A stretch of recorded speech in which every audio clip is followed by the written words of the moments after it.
In this lesson, we'll see how to use Java to do calculations. Now, in the previous lesson, we saw that when we put 5 plus 7, Java did the calculation and returned the sum of 5 and 7.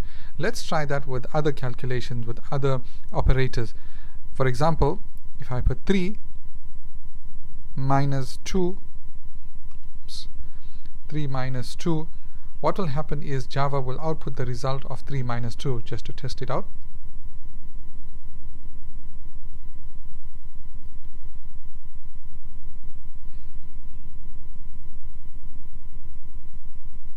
Takes a bit of time to compile, and there's the answer, 1. 3 minus 2 is equal to 1. In the same way, we can use the multiplication sign.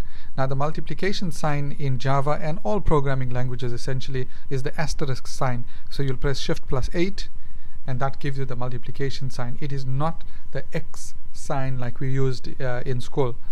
So this will give us the answer, should give us the output of 6.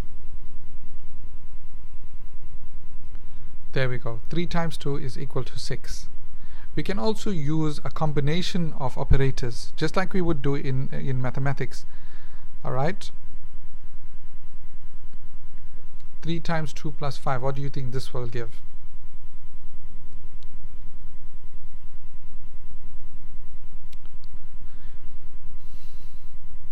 It gives us an answer of 11.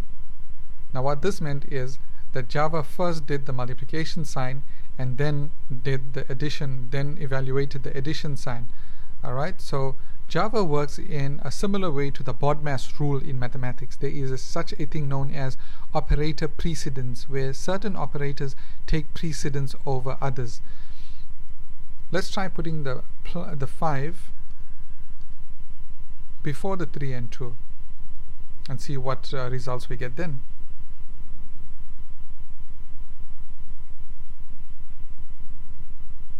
Alright, we still got 11.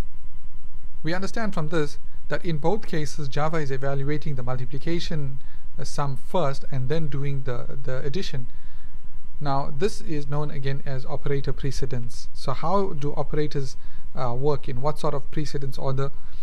Generally you're looking at your brackets, multiplication, division, addition, subtraction in that order. In the notes for this lesson, you'll see that there are other operators, and you'll also see where they fit into the operator precedence sequence.